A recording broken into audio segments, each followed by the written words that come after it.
Donc,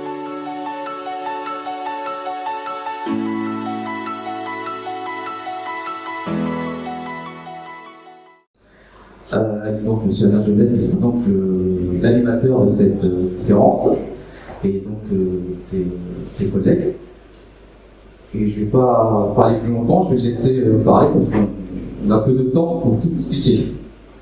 Donc je passe la parole à M. Jeunesse. Oui, bonjour à tous.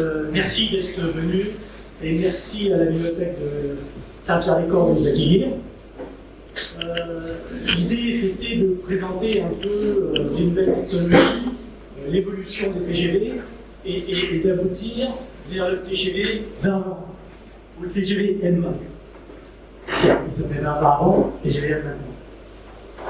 La petite équipe, elle est constituée de Daniel Bello, qui était notre chef de projet pour le V150, d'Eliane Alain, qui était notre aérodynamicienne préférée, et puis Bernard Roux, le caissier, qui a fait les études de structure, vous allez voir.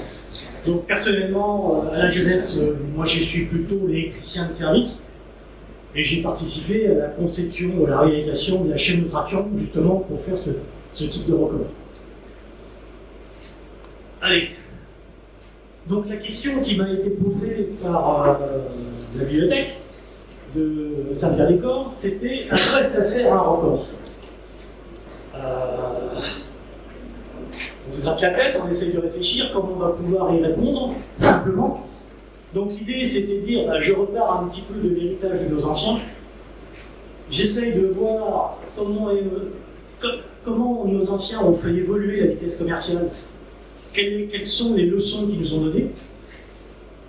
Parlons ensuite du record de 2007, le 574.8. On a fêté il y a peu de temps le 16e anniversaire, le 3 avril, n'oubliez pas ça. Quelles ont été les études de réalisation? Et puis, on parlera un petit peu des marches à grande vitesse pour voir les problèmes, les difficultés qu'on a rencontrées, parce qu'un record, ça ne se fait pas que les doigts des doigts, ça se fait aussi avec un peu de science, et un peu de techno et un peu de misère, quelquefois. Et puis, on arrivera vers la nouvelle génération, le TGV M, qui sera mise en service, alors j'en sais rien, mais je crois que c'est 2024, je l'espère, et j'espère qu'il n'y aura pas trop de mise au point à faire, mais donc, a priori, mise en service en 2024, et puis on essaiera de conclure ensemble avec des questions. Si vous voulez poser aussi des questions en cours de route, vous les posez en cours de route. Vas-y, alors l'idée, c'était de commencer par l'héritage des anciens. Qu'est-ce que les anciens ont fait? Qu'est-ce qu'ils nous ont apporté? Etc.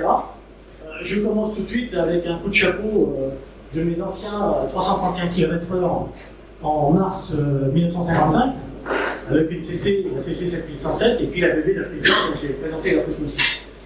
Et puis, il y a aussi nos anciens TGVistes. Alors ça, c'est les anciens locomotives, avec une rame tractée derrière. Ça, c'est les anciens TGVistes. C'est 26 février 1980. 1981, où ils ont roulé à 380 km/h. Comme dit le chef de projet de l'époque, M. Jean-Marie Mézère, c'était pas un record pour battre vraiment un record, c'était un record pour se conforter sur la vitesse. C'est-à-dire que le service commercial TGV avait commencé à 260 km/h, et les gens, les concepteurs de l'époque, les commerciaux, etc., comment dire, toute la hiérarchie qui est derrière, voulaient dire comment se comporte une rame à 260 et comment le voyageur va accepter ce service commercial à 260. D'où l'idée, c'était de monter en vitesse et de regarder comment se comporte une rame et de voir la marge technique qu'il y avait pour le confort du voyageur. Donc M. Jean-Marie Mézère, chef de projet à l'époque du TGV PSE, dit c'est un record pour se conforter. Et puis le dernier record qui a eu lieu chez nous, ou pas très loin de chez nous, du côté de Vendôme, au PK 166 de l'NGV Atlantique, c'est le 515.3. Petite anecdote comme ça en passant, parce que ça vous ne savez pas, j'en suis sûr, c'est que la mairie de Saint-Étienne, son altitude, c'est 515.3 mètres, pas kilomètres heure, hein, mètres. Quand vous passerez à Saint-Étienne, passez la mairie, vous irez voir la plaque qu'il y a devant la mairie de Saint-Étienne, 515.3. Le berceau du chemin de fer, quand même. Qu'est-ce qu'il faut dire encore derrière? Je ne sais pas. C'est avec la rame numéro 325, bien entendu, tout le monde la connaît. On fait la suite, là. Alors, ces records de 55, l'objectif c'était de regarder l'évolution des vitesses, comment ça se passait, les interrogations que les gens avaient à l'époque. N'oubliez pas, 1955, l'interrogation que les gens avaient à l'époque sur les grandes vitesses de l'époque, c'était un train, c'était 120 km/h, 140 km/h dans le demandeur. Et là, ils ont tapé à 330 km/h quand même. Okay, c'est la vitesse commerciale d'aujourd'hui, quasiment. En gros, la 320 sur l'Est, sur le Sud, sur la SGS. Vous voyez, c'est le même ordre de grandeur. Est-ce que la voie était correcte? Comment il fallait faire évoluer la voie et tout ça? Donc, ils avaient plein d'interrogations encore qui se posaient en 1955. Et le record a servi à débroussailler tout ça. C'est une école, c'est un apprentissage. La méthode, c'est réduction de la masse du train. Plus le train est léger, plus on va peut-être pouvoir rouler vite avec. C'est la réduction, je dirais, de tous les phénomènes aérodynamiques. Yann nous en parlera tout à l'heure, c'est ce qu'il appelle la traînée, ce machin-là.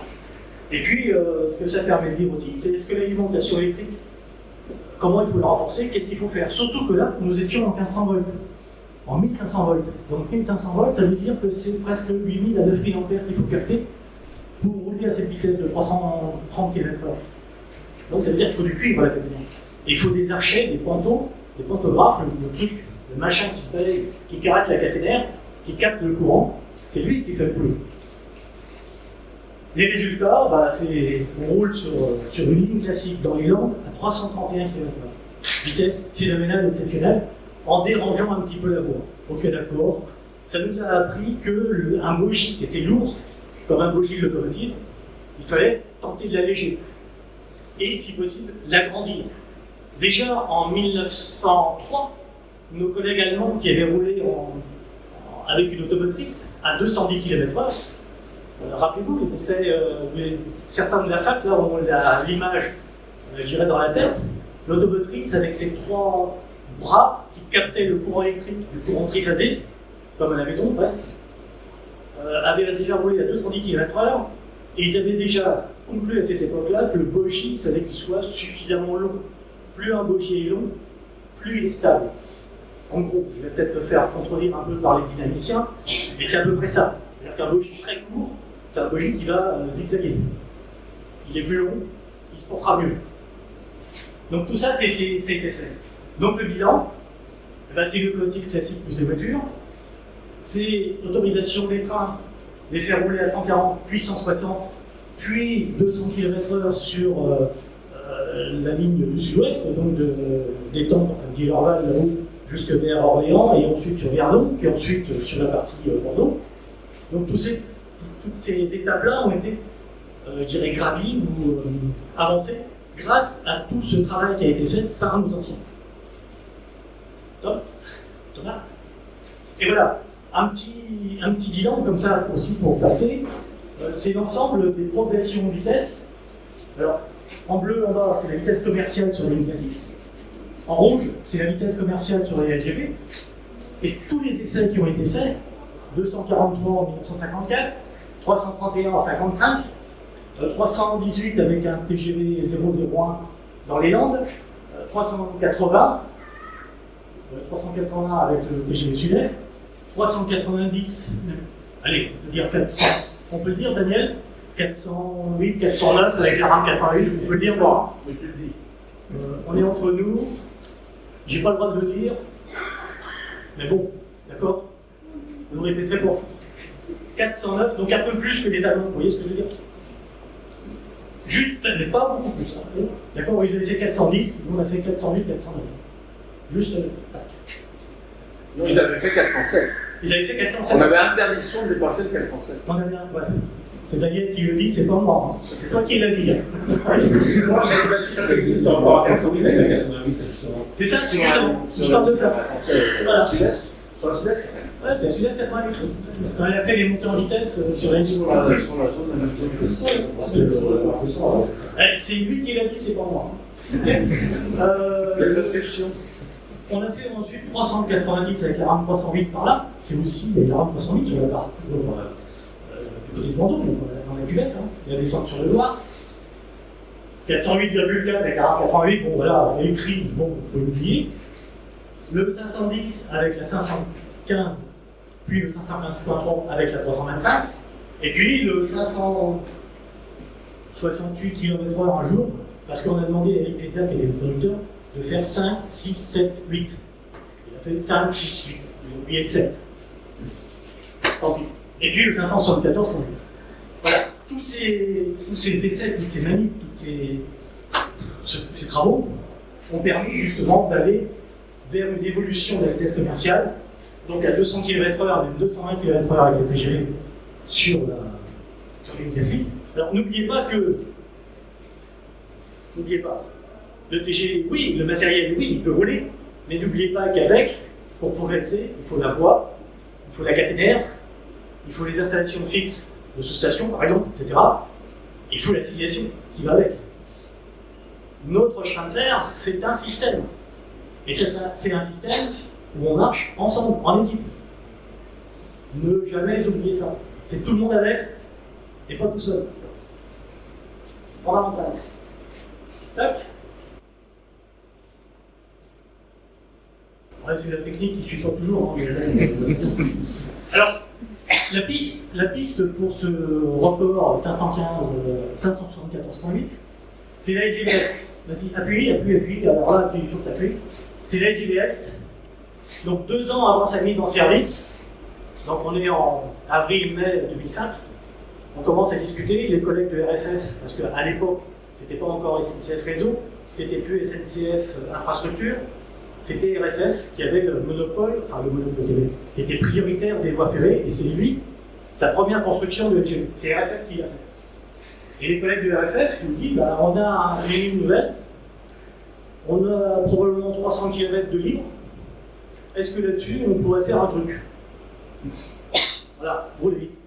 Donc, avec Alain Cuccaroni, on s'est tapé la main, puis on a dit, oui, on va essayer de faire le truc. On s'est tapé la main et on a pu le dire. Là, au moins, le contrat est scellé. Et donc, on a fait sur les GPS, on a fait ce parcours. On a tracé, on a étudié, on a regardé ce que faisait la rame, on a regardé là où ça pouvait rouler plus vite. Et nous avions un objectif, c'était 2007. 2007, élection présidentielle, donc il fallait faire gaffe. 2007, c'était la mise en service commerciale le 10 juin 2007, donc il fallait faire ça avant. Et on ne pouvait pas faire ça pour les fêtes de Noël. Donc il fallait taper quelque part par là. D'où l'idée, c'était de taper du côté de mars, avril 2007. Tac. Tac. Tac. Le profil de ligne, le voici. Donc ce qu'on a défini au départ, en regardant le profil de ligne en détail, alors là c'est un peu exagéré, c'est une ligne, c'est pas comme ça, c'est violent, il fallait le mettre sur la cache, sur cette forme-là. Donc on partait de par là, pas très loin de Metz, plus qu'à 265, à peu près. On avait ces bosses à passer, plus la vallée de la Meuse à passer, monter ici, à presque 400 mètres d'altitude, et puis dévaler ici cette rampe-là, qui est alors un peu de 35 pour 1000, et puis du 15 pour 1000 ici. Et puis ce qu'on voit en bas, ce sont les courbes. Et plus on va vers ce point, plus le rayon de courbure des courbes s'agrandit. 16 000 mètres, 25 000 mètres. Idéal pour rouler vite. En plus, au niveau de la gare Meuse, juste à côté, au PK 215, 211 ou 215, je ne me souviens plus, il y a une sous-station qui s'appelle 3 domaines.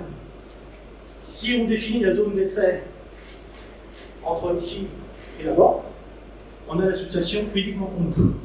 Et on peut la régler comme on veut. D'accord. Nous, l'idée, avec mon camarade des alimentations électriques, Christian Bourgois, on a dit, 30 km, ça serait bien. Mais comme on fait quand même de l'électrotechnique, et plus il y a de la tension, plus il y a de la puissance, hein, on imagine, si tu peux nous mettre 32 kV, on fera.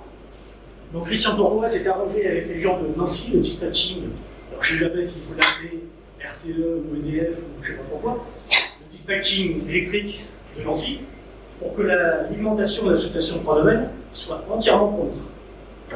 C'est-à-dire qu'aucune usine, aucune habitation était connectée à la ligne d'alimentation de la sous-station de 3 domaines.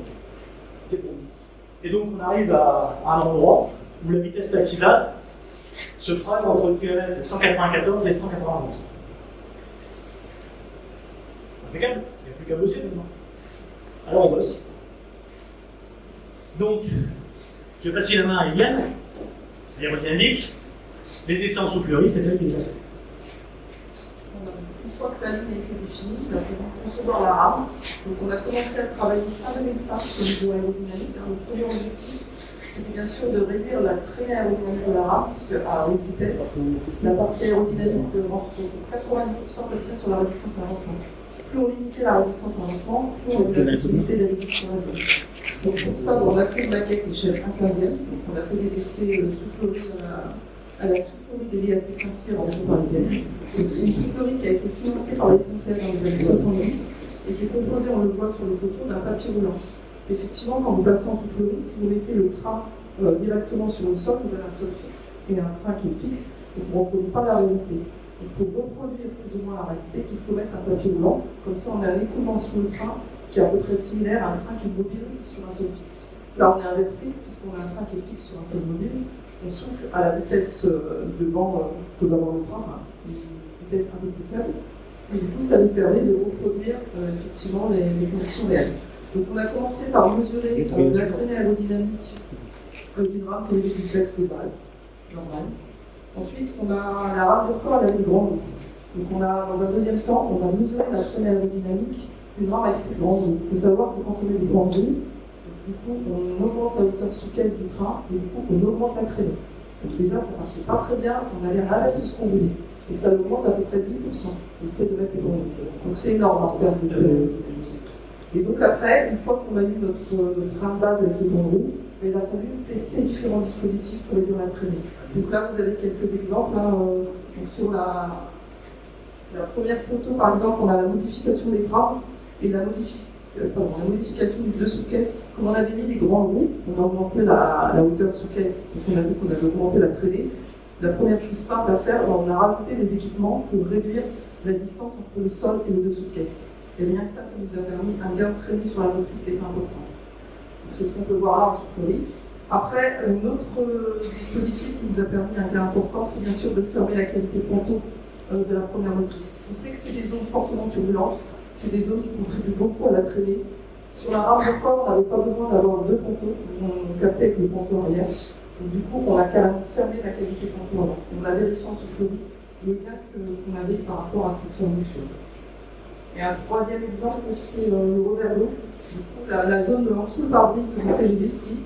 Normalement, il y a un petit décrochement sur les TGV de niveau, au niveau du pare-brise, qui fait. Alors là, c'est des zones de turbulence et c'est pareil, c'est des zones qui produisent de la traînée.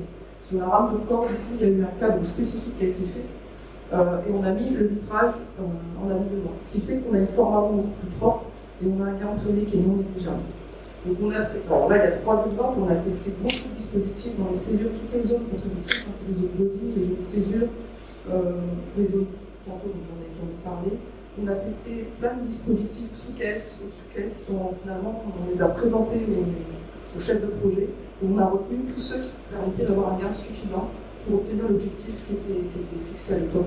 On avait un terme aussi objectif de 0,0325. Donc avec ces essais, ça nous a permis d'identifier les solutions réalisables aussi, parce qu'il y a des choses qu'on a testées mais qui après étaient trop longues à mettre en œuvre sur le train. Donc il a fallu faire des choix et obtenir du coup permettre de réaliser l'objectif qui était fixé dans le projet. Oui, un truc que j'ai pas eu le temps de dire, c'est que quand la hiérarchie a dit on fait le record, on fait le truc, ils nous ont dit on a déjà le 515.3, les gars il faut que vous fassiez vachement plus. Enfin, ils n'ont pas dit vachement, ils ont dit un truc comme ça. D'accord? Et ils ont dit, alors, grosso modo, j'avais fait déjà les calculs et tout ça, et grosso modo, le 540 était faisable. On pouvait le faire. 540, c'est 150 mètres par seconde. Je laisse les décimales, d'accord? D'où le projet, le nom du projet, les 150. C'est un nom de code vachement difficile à retenir, hein, quand même. Et donc, tous les calculs, etc., ont été faits pour aller un peu au-dessus, quand même. 540, et nous, on disait, voilà, on en parlera tout à l'heure, la caténaire a peut-être un peu plus pour. Les études à l'héros étaient faites pour un peu plus, etc. Il faut une marche. Ok, donc tous les calculs étaient faits dans ce sens-là. Un peu plus de 540. De façon à pouvoir l'assurer, les 540. Parce que sinon, on aurait été ridicule. D'accord. Partie 2. En dessous duquel on a arrêté fusillé. Ouais, là, on n'était pas là aujourd'hui. Hein. Donc, j'ai fait des optimisations aérodynamiques qui n'avaient pas été fusillées et du coup, on a pu faire le temps. Donc là, vous avez un résumé sur la rame de toutes les modifications qui ont été mises en place. Donc on trouve sur une motrice, donc la diminution de la garde au sol avec le carénage qu'on a mis. C'est pour ça qu'on a mis une étrave qui est assez impressionnante par rapport au TGV classique. C'est pour réduire la garde au sol. Il y avait aussi un élément souplesse, qu'on peut voir ici. La cavité panto qui était complètement fermée sur la motrice de tête. Sur la motrice arrière, il fallait quand même qu'on garde un panto pour traiter le courant. Donc on a enlevé le panto continu et là on a mis un carénage optimisé pour réduire la traînée. Donc la cavité panto, là il y avait un carénage aussi qui fermait à moitié la cavité panto. Et après on avait donc des plaques au niveau de la césure motrice roulante en partie basse. Là on a deux logiques contact haute, c'est des zones très très turbulentes aussi qui font la traînée. Donc on a cadré les écoulements en mettant des dispositifs qui permettaient de bloquer les écoulements finalement et de limiter la turbulence. Et après au niveau des intercaisses, c'était plus des bavettes qu'on avait, mais des bandeaux qui permettaient d'avoir une continuité de surface latérale. Et qui permettaient d'aller en. Voilà. Donc ça, c'était la première partie des études aérodynamiques, l'optimisation du train pour avoir un terme de traînée à CX le plus bas possible. La deuxième partie, ça a été les sollicitations sur les structures. On allait rouler à des vitesses auxquelles on n'avait jamais roulé. Du coup, il va y avoir des pressions aérodynamiques et des sollicitations aérodynamiques qui vont être importantes. Donc il a fallu les évaluer en phase amont aussi. Donc on a fait des simulations numériques aérodynamiques. Donc là, vous avez les champs de pression sur l'avant du train. Donc pour un vent qui est vraiment de face par rapport au train, et un vent avec un petit angle de 5 degrés. Donc en rouge, vous avez les zones de surpression, donc c'est les endroits où finalement l'écoulement d'air, on appuie fortement sur le train. En bleu, c'est les zones de dépression, donc on tire. Donc déjà, on voit que sur toute la face avant du train, on va appuyer très fort sur l'avant du train et on va tirer très fort ici. Donc toute la structure va être sollicitée de manière importante. Et au niveau de la partie la plus rouge, on est à peu près à 15 000 pascal. C'est un peu plus de 1,5 tonne par mètre carré. Donc c'est énorme sur les structures et c'est des choses qu'on n'a pas d'habitude. Donc on le verra après, je pense, sur les slides qui montrent les essais. Il a fallu renforcer certaines parties pendant la campagne parce qu'on a eu quelques déformations. Alors on a fait en angle 0 degré, donc le vent vraiment de face. Et pourquoi 5 degrés? C'est que dans la réalité, il y a toujours du vent. Donc il y a le vent qui est lié à l'écoulement du train. À l'avancement du train, ça fait un écoulement qui est à 0 degré. Et comme il y a toujours un petit peu de vent, il y a la combinaison des deux, ce qui fait que le train, dans la réalité, il voit toujours un écoulement qui a un petit angle qui varie entre 0 et 10 degrés pour les circulations commerciales. Là, comme on était à grande vitesse, en réalité, ce que voyait le train, c'était un vent entre 0 et 5 degrés. Donc c'est pour ça qu'on a regardé, parce que dans ces cas-là, ce qu'on s'aperçoit quand on a un angle de vent, c'est qu'on a une zone un peu plus forte de surpression sur le côté, et la dépression, elle augmente de l'autre côté. Donc ça veut dire que si on prenait que ces niveaux-là pour dimensionner le train, on n'était pas bon parce qu'il y a des cas où quand on a du vent, un petit angle de vent, on a une dépression qui est beaucoup plus forte. Donc tout ça, c'était des données d'entrée qui ont permis aux gens de la structure, après, de dimensionner correctement le train pour qu'il puisse résister à ces sollicitations à haute vitesse. Sachant que là, c'est les calculs qui ont été faits, on le voit, à 160 mètres par seconde, donc on avait une petite marge de sécurité par rapport à l'objectif de 150. Et du coup, donc ça c'était sur la forme avant et la structure. On a aussi regardé au niveau du panneau. Donc il avait été envisagé de faire des essais soufflerie dans la soufflerie modane, parce que du coup, de faire des essais échelle 1, mais très vite, les délais et les coûts sont montés de manière exponentielle et on n'a pas pu les faire. Donc on a fait des simulations qui nous ont permis aussi, pareil, d'avoir une pression sur les différents éléments du panneau. On a donné ça c'est Février, je crois, qui a fait des calculs à l'époque, qui a vérifié la tenue mécanique du pantographe aussi à ces vitesses-là, sachant que c'est la première fois qu'on utilisait un archer monobande, donc il y avait beaucoup d'interrogations sur la tenue de cet équipement à ces vitesses-là. N'oubliez pas que le pantalon, il est tout seul en l'air. Le train, c'est sa structure, et le pantalon, il dépasse. Et il voit le courant d'air. Oui, là, c'est la vitesse que vous avez de représenter. Mais on a aussi, du coup, quand on fait ce type de simulation, après, on a les champs de pression pour chaque élément. C'est ce qui a été donné à Fédé pour qu'il fasse le calcul de tenue. Et donc là, vous avez des images de la présentation du pantographe. Donc c'était un archer monobande. Il me semble qu'il y a un archer qui a été amené qu'on peut regarder après. L'archer du record, voilà. Alors c'est l'archer équivalent, c'est pas l'archer du record. L'archer du record, il a une blessure caractéristique. C'est le même modèle. C'est le même modèle. La blessure caractéristique, c'est un moustique avec un casque qui a dû percuter le panneau. On voit, il y a une petite. Alors, le moustique, on ne sait pas ce qu'il est devenu. Cet archer-là, dans la conception, on trouve ce qu'on a sur les trains aujourd'hui. C'est-à-dire que vous avez, je vais m'appuyer là, vous avez une bande carbone qui a une certaine nature, on va dire, hein, qui est le résultat je dirais, d'une recette de cuisine qui est propre au constructeur. Puisqu'il ne faut pas oublier qu'à travers ce carbone, il faut passer à une intensité relativement importante. Là, c'est bon, tu me vois. Pour le record, c'est 800 ampères. Voilà, mais c'est plus pratique parce que je me dis. 800 ampères sous 30 kV. Voilà, alors, donc on a le carbone, donc la bande carbone, on a la partie inférieure ici qu'on appelle la semelle, voilà. Et puis là, vous trouvez ici, je traite comme ça, les deux pattes de fixation, qui permettent de reprendre ce qu'on appelle les tresses, c'est-à-dire le courant que vous captez à la caténaire, et bien va ensuite se partager entre la première tresse qui est là et la seconde qui est là.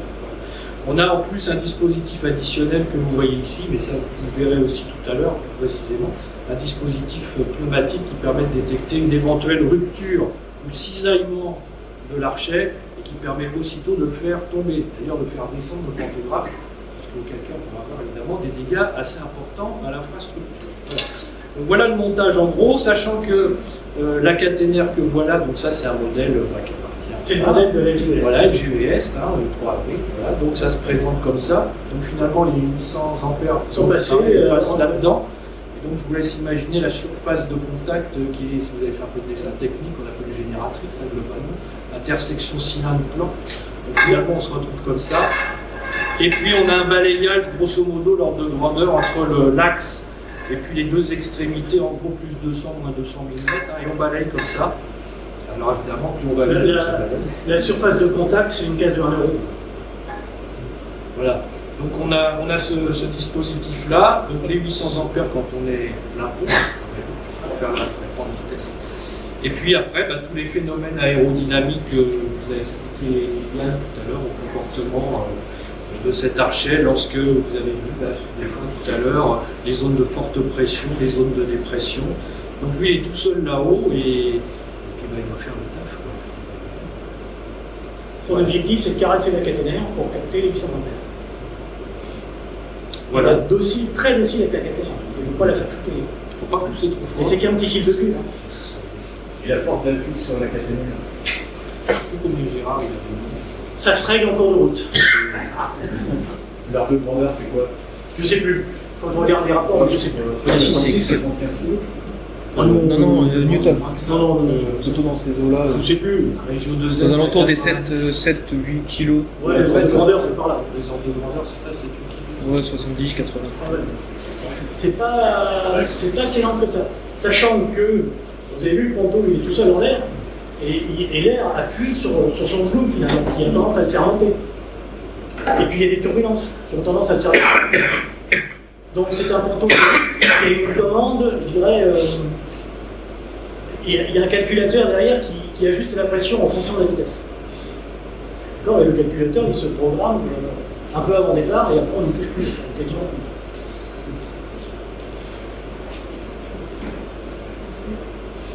C'est ça. Je vais passer à mon collègue sur les modifications. On est parti de pièces de série. La partie avant, là ce que vous voyez à votre extrémité, c'est la structure du véhicule. Mais toute la partie avant du train, c'est un carrelage. C'est en matériau composite, c'est pas du tout en acier.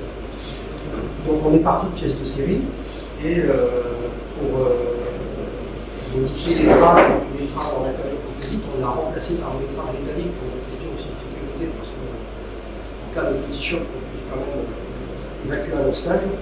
Et toute la partie carénage, elle n'a pas été vraiment modifiée. Il y a eu bien sûr la mise en place de la vitre affleurante, mais ce qui est très important, c'est cette partie avant, où vous avez des trappes d'attelage Et dès qu'on a commencé à rouler vite, au-delà de 400 km/h, on avait énormément de vibrations. Et donc, il a fallu, pour des questions de tenue mécanique du carénage, il a fallu fermer. Donc, on a mis une étrave renforcée et un nez monobloc. Et à partir de là, on a supprimé tous les problèmes vibratoires. Il faut savoir qu'on avait des fréquences très élevées, de l'ordre de 80 Hz, avec des niveaux d'énergie très importants. Si on n'avait rien fait, on aurait eu probablement destruction du carénage. Donc, on a travaillé sur ces pièces de série et on a rajouté également, ce que Yann montrait tout à l'heure, comme on est en pression à l'avant et en dépression sur les côtés, on a rajouté des points de fixation sur les côtés pour tenir à l'arrache. Une grande parole, une très grande parole que vous pouvez retenir, c'est Bernard qui l'a dit un jour, le TGV n'est pas conçu comme un avion. On est peut-être entre guillemets. Oui, c'est vrai. C'est vrai, parce qu'un avion, ça a qu'un seul coup, finalement. Le TGV, ça a deux bouts. Il est symétrique, le TGV. L'avion, ça ne l'est pas.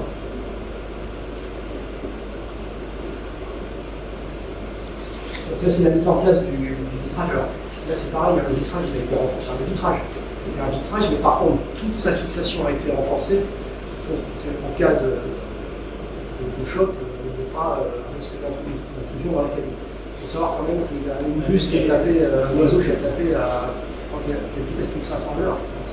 Oui. Donc, il y a une telle énergie que si on n'avait pas fait ce renforcement, on aurait eu probablement des problèmes de tenue mécanique, au moins du cadre du vitrage. Le vitrage lui-même, il est testé, il n'y a aucun problème, ça ne serait pas rentré, mais le cadre, il fallait le renforcer. Donc c'est une pièce monobloc usinée, en aluminium usiné, qui a été rajoutée à la place du cadre existant.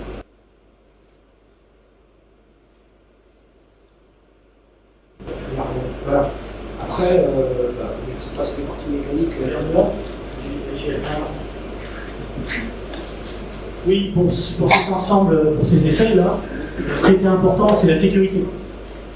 Donc c'est la sécurité, il fallait quand même surveiller tous les paramètres qui étaient importants, on ne voulait pas dérailler.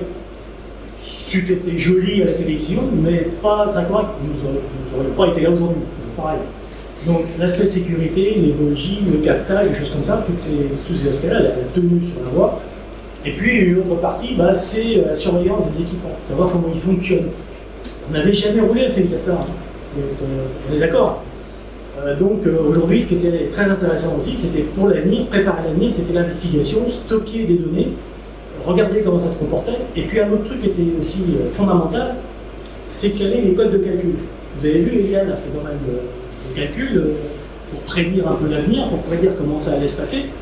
Pareil pour le côté pantographe, pareil pour la motorisation, pareil pour la dynamique du train, donc pour sa stabilité. Est-ce que tous ces codes de calcul étaient réalistes? Est-ce qu'on pouvait les vérifier? Et donc, une grande partie des mesures, de l'implémentation qui est faite, alors je parle matériel, mais c'est aussi côté voie. Vous n'oubliez jamais, le matériel n'est pas tout seul. Il y a la voie, il y a le caténaire, il y a la signalisation, il y a les gens, il y a tout un tas de trucs, il y a les gens qui sont aux abords, etc., qui sont importants, ce genre-là. Et donc, tous les labos, aussi bien le labo voie que le labo RAM, c'était fait aussi pour l'investigation. J'appelle ça comme ça, mais c'était pour accumuler des données et vérifier qu'on était capable de rouler un jour plus vite s'il le fallait. N'oubliez pas qu'aussi, à ces époques-là, à peu près 2005-2007, on avait un projet qui s'appelait 360 km/h. Je ne sais plus exactement le nom du projet, c'est vieux, ça a 20 ans presque. En 1990, on a dit on a roulé à 515, le directeur général de la SNCF, ou le président de la SNCF à l'époque, a dit on traversera la France en 3 heures. Pour traverser la France en 3 heures, il fallait rouler à 360. Est-ce que 360 c'était intéressant, pas intéressant ou pas? Et comment on allait faire pour rouler 360? La tenue mécanique des trains, il fallait bien vérifier. Le captage, la caténaire, la voie. Qu'est-ce qu'il y a encore? C'est pas mal, les roues, enfin la dynamique du train. Tout ça, c'était à vérifier, c'était à contrôler. Et le freinage. N'oubliez pas le freinage. Le freinage, c'est fondamental. Un train, quand ça démarre, il faut que ça sache s'arrêter. En sécurité. On arrête un petit peu parce que un train, il faut que ça freine. Et que ça s'arrête. Là où on a prévu qu'il s'arrête, il ne faut pas un train. Okay. Donc tout ça, c'est important. Donc le labo de mesure, alors, je ne sais jamais, peut-être que Daniel, tu vas me rectifier le tir. J'ai mis environ 400 points de mesure, j'oublie les décimales, et 600 à beaucoup de données analysées derrière. C'est-à-dire qu'on a des points de mesure, on a des labos où les connexions sont des connexions numériques, avec des fibres optiques, avec du câble, avec un peu de tout, mais on a plein d'ordinateurs qui accumulent les données. Et aujourd'hui, on a encore des données qu'on n'a pas encore analysées. Il faut aller fouiller dedans. Et il y a ce qu'il faut. Il y a des mégaoctets, des téraoctets de données qui ont été accumulées ce jour-là. Enfin, ces jours-là, parce que la campagne a duré depuis un certain temps. Voilà. D'où le labo. Et pareil pour les collègues de la voix. D'accord ? Je ne suis pas de la voix, mais il faut penser à eux aussi. C'était là. L'acoustique aussi. Un train, ça fait pas de bruit quand ça passe. Ou quand ça passe, ça reste pas longtemps. Normalement. Donc, c'est furtif. D'accord ? Peut-être tout ça ne pas, mais un train, ça fait pas de bruit. Allez. Alors ça, je vais laisser mon Bernard en parler, parce que là, c'est lui qui a... c'est une photo de notre copain Jean-Jacques D'Angelo, qui était sur un pont, qui a fait des photos du train au passage, avec plaisir. Il était ravi et heureux. Et puis d'un coup, il nous dit, le soir, quand on rentre au stand, je vois un truc, ça me paraît pas normal. Et il nous a passé les photos. C'est une déformation de la partie composite, donc de l'avant. Ça se voyait que sur les photos, et donc c'est rien du tout, on aurait probablement pas eu d'incident, mais on a préféré faire quelque chose, et on a simplement injecté de la mousse pour renforcer localement cette partie de carnage. Alors ce que je veux dire, quelque chose qui est très important de le dire, c'est qu'en fait, toutes ces données, ça a permis aussi d'améliorer notamment les simulations numériques, et notamment ce type de simulation numérique, parce qu'on n'est pas sur du métallique, on est sur un composite, et c'est quand même assez difficile à calculer. Et donc, quand le report a été fait, on avait un modèle numérique du carénage. Donc, on a pu aussi avoir des informations en fonction des données légales. On a fait des modifications, pas sur le carénage, mais plutôt sur la fixation, à partir de simulations numériques. Ce qui n'était peut-être pas le cas des reports précédents. Vous voyez bien la déformation, là, le creux qui se fait ici. Simplement la pression aérodynamique qui fait que ça enfonce le nez. Quand on regarde les billets de TGV, on a l'impression que ça enfonce ma tête, pourtant avec la pression de l'air, on enfonce. C'est la faute d'Eliane, parce que vous avez dit que c'était fait.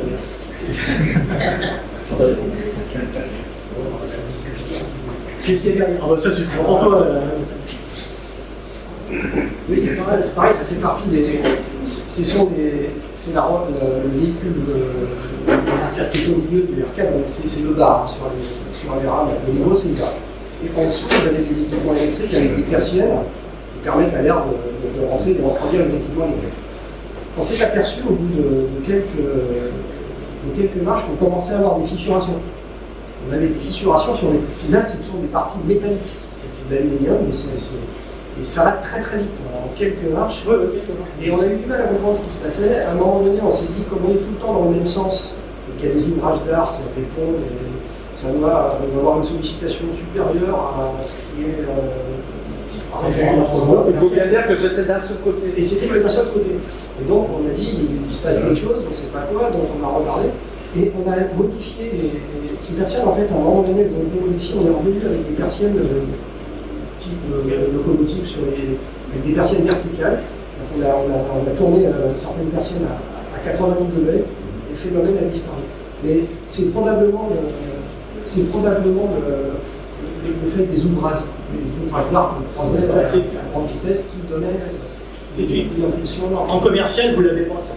En commercial, vous passez à 300 km/h, il ne se passe rien. Là, on l'a tapé plusieurs fois à une vitesse supérieure à 500 km/h. Vous passez sur un ouvrage d'art. C'est un ouvrage d'art pour animaux. Je ne sais plus comment il s'appelle. Passage grand faux. Grand faux.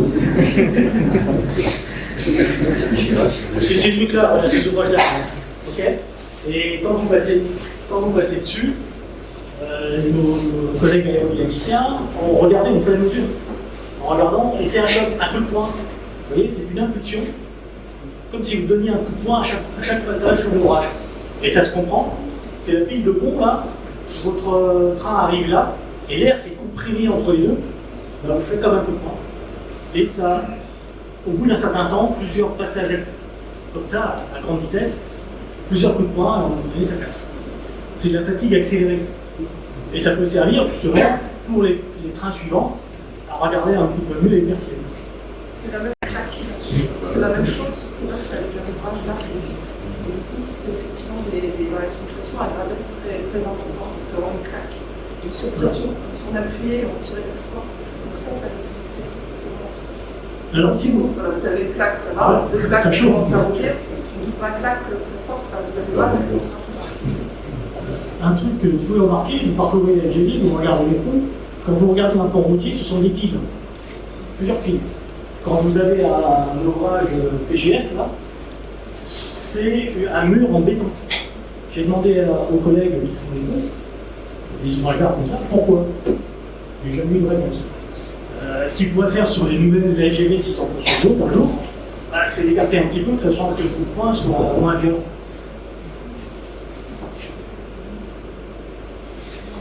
Alors, le passage au stand, ça c'est important.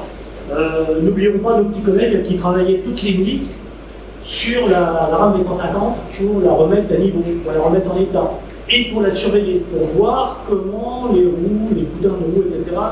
Travaillaient et s'usaient éventuellement, pour voir comment les réducteurs s'usaient aussi, pour vérifier l'huile. Toutes les nuits, l'huile dans les réducteurs était analysée pour voir s'il y avait de la poussière métallique dedans. C'est-à-dire, toutes les nuits, le train était ausculté.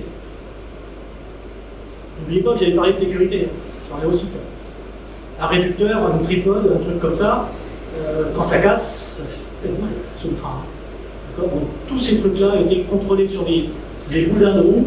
Voilà. Donc là, la visite des réducteurs, la visite des roues, des organes de roulement. Vous voyez le contrôle. Est-ce que le boudin s'est usé aujourd'hui? Est-ce qu'il y a eu quelque chose d'anormal qui s'est passé aujourd'hui? C'était contrôlé toute la nuit. Sauf quand on voulait. Donc, coup de chapeau pour nos petits collègues de la maintenance qui étaient là. Pour nous, ils étaient 6 ou 7 avec leur chef. Toutes les nuits, ils étaient là.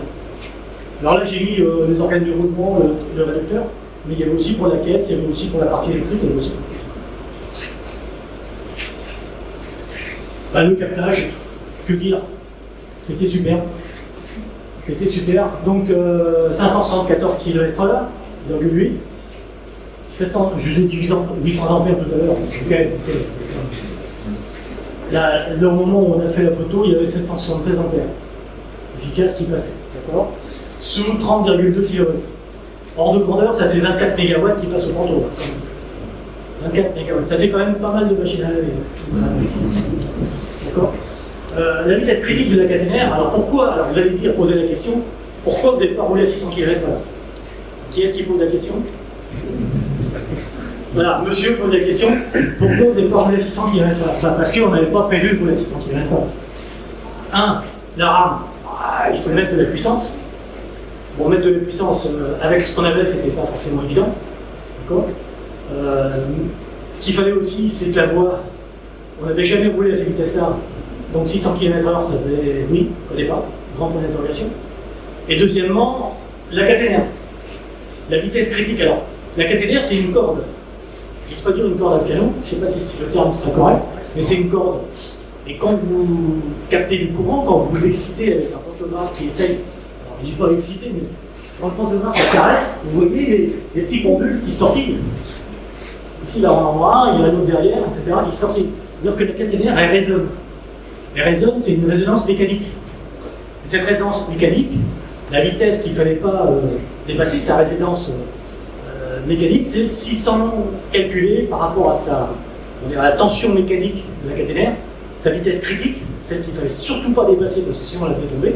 Il ne faut pas dépasser faut pas que le train dépasse l'onde qui est produite sur la caténaire. Et cette vitesse critique, c'est 615 km/h. Et l'expérience TGV Atlantique, 325, a montré qu'il ne fallait pas se rapprocher de la vingtaine, trentaine de kilomètres/h de la vitesse critique. Il fallait rester en dessous. Parce que sinon, ça pouvait partir dans les choux. C'est le même phénomène que lorsqu'un avion atteint le mur du fond. Il rattrape l'onde. Il rattrape le son, et ici on rattrapait l'onde sur la caténaire.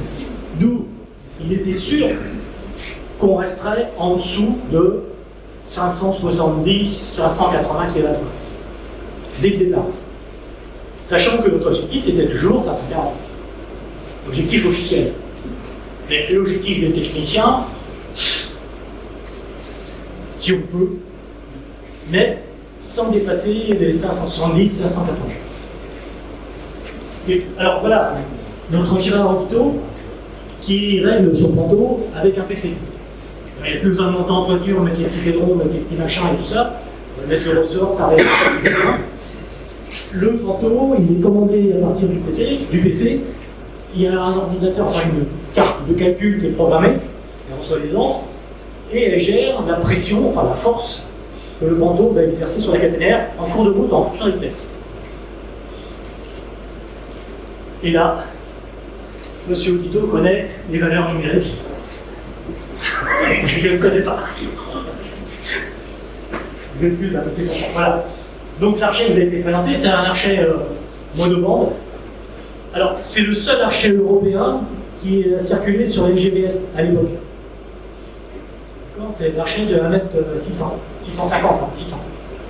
Sinon, les Allemands circulent avec un archet de 1900, alors pas sur les LG, mais eux ils font un archet de 1900. Les Italiens ils font un archet de 1m450, comme les Suisses. Donc quand vous faites des TGV internationaux, vous vous grattez la tête pour vous dire quel archet je mets. Donc le seul archet qui est admis européen, c'est celui-là, avec 2 bandes.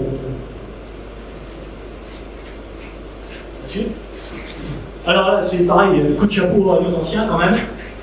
Le 29 mars 2007, donc quelques années après le record de 55, nous avons roulé, comme je l'ai dit tout à l'heure, à 568 km/h. Vous voyez le parcours.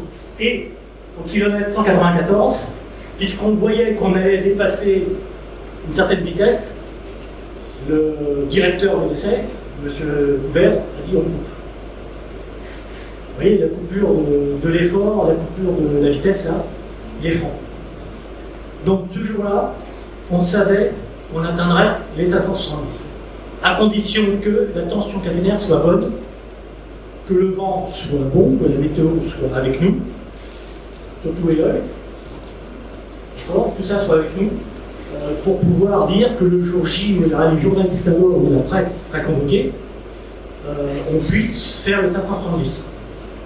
Ou quelque chose dans ce genre-là. Donc coup de chapeau quand même à nos anciens. 331, je le répète, non, 331, c'est quasiment la vitesse commerciale d'aujourd'hui. 320. N'oubliez jamais ça. Voilà. Et voilà le. Alors il faudra faire plusieurs fois. Attends, vas-y. Voilà l'objectif qui était fixé. 570 km/h, plus 0, plus 5. L'objectif réalisé, 574,8. On est en plein dedans. L'objectif assigné, c'est ce qu'on avait dit au conducteur de respecter avant le départ de la marche. Alors, quand même, aussi, il y a un truc qui est intéressant aussi, j'ai peut-être oublié de le dire tout à l'heure, c'est qu'on avait quand même une vitesse limite à 490 à respecter, ou 480. Mais les gars, ils ont passé à 490. Donc on avait une vitesse limite, ici, là, en montant ici vers la gare Meuse. Pourquoi? Parce qu'ici, il y a des courbes. Voilà, on ne voit pas. Mais il y a des courbes à 8 mètres de rayon, des courbes, en plan, et puis des cuvettes. Il ne faut pas oublier que les raccordements, parce que pour vous êtes en ligne droite et que vous êtes en courbe, il y a un raccordement entre les deux. Alors je ne sais pas s'il est parabolique, hyperbolique ou parabolique, et il fait 150 mètres. Donc ça veut dire que cette courbe, ce franchissement de courbe, ce changement, vous le faites en 1 seconde. En 1 seconde, vous sentez, voilà, tac, ça y est, c'est bon, on monte. Voilà, on passe de l'autre côté, on descend. Et donc, alors, en vertical, c'est cylindrique. C'est cylindrique. Et en transversal, il est parabolique. Donc, vous voyez, donc il y a un tas de trucs comme ça. Et donc, dans cette zone-là, c'était une zone assez compliquée d'un point de vue courbe et cuvette. Et bosse aussi pour passer de l'autre côté. D'où limitation de vitesse. De mémoire, c'est 480, mais je crois que les gars, ils vont passer un petit poil au-dessus, 490. La sous-station de 3 domaines, et la démarque se fait en bas au kilomètre 194 légèrement passé. Il y a une plaque d'ailleurs, on s'appelle la passe avant en Argonne. Il y a une plaque où le record a été battu. Alors, voilà, ici, ça c'est la puissance qui a été, je dirais, tirée par la rame des 150. Alors on est parti d'abord d'une PK 265, on attendait du monde, des invités, tout ça. On était une centaine à bord. 40 personnes qui travaillaient et 60 autres qui étaient venus pour faire la balade. En gros, c'est ça. D'accord. Quand je dis 40 personnes, peut-être pas, parce qu'il y avait aussi les 3 ou 4 gars de la vidéo qui faisaient la régie, etc. de la vidéo. 2 tonnes de matériel de vidéo. Et donc, on est parti. Alors, la vitesse, on la voit en rouge. Donc, on a démarré tranquille. Et ensuite, on a un coupé courant, parce que là, on rentrait dans la zone 30 km, enfin 31 km. Après, coupé courant, pof, on libère les chevaux, on met tout dans le coin. Et on voit que la montée en puissance, vous voyez, c'est une montée tranquille, la courbe. Et puis en haut, on est en puissance limite. Là-haut, on développe presque 20 MW à la jante, les roues, enfin, l'ensemble des roues, presque 19 et des décolles. Et j'arrondis à 20, c'est plus facile à retenir. Et 24 MW de contrôle. Et 800 ampères, 30 kW. D'accord, 30,2. Ok. Mais on travaille en puissance constante. L'idée, pourquoi j'ai mis ce transparent-là, c'est pour vous faire réfléchir. Ça change un peu, ouais, d'accord. Vous faire réfléchir. À l'époque, 2007, combien a coûté la marche en énergie? Aujourd'hui, je ne dirais pas, j'en sais rien, je ne connais plus le prix du kilowattheure. Une idée, combien on a consommé? Un chiffre au hasard. Il y en a qui veulent le savoir parce qu'il y en a qui redoublent. Je le sais, j'en ai vu, ouais, d'abord. Ils l'ont déjà vu. Allez, comme ça, là. On se mouille. Soit les mégawatts, soit le prix.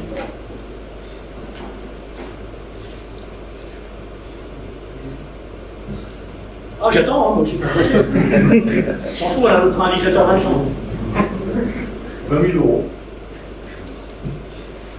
Non, t'es vachement trop. Des zéros en moins. Non, non, c'est vachement moins cher que ça.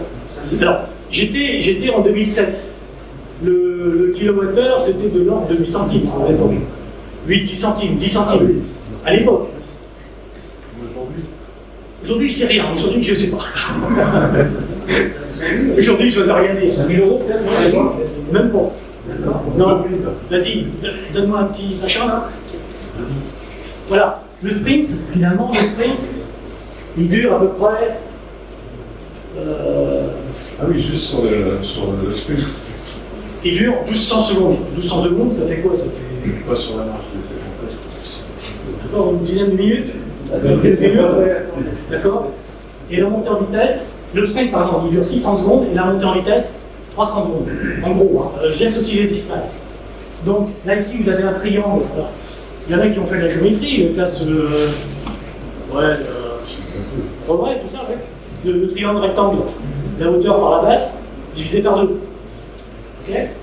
Le rectangle, la hauteur par la base, et on ne divise pas par 2.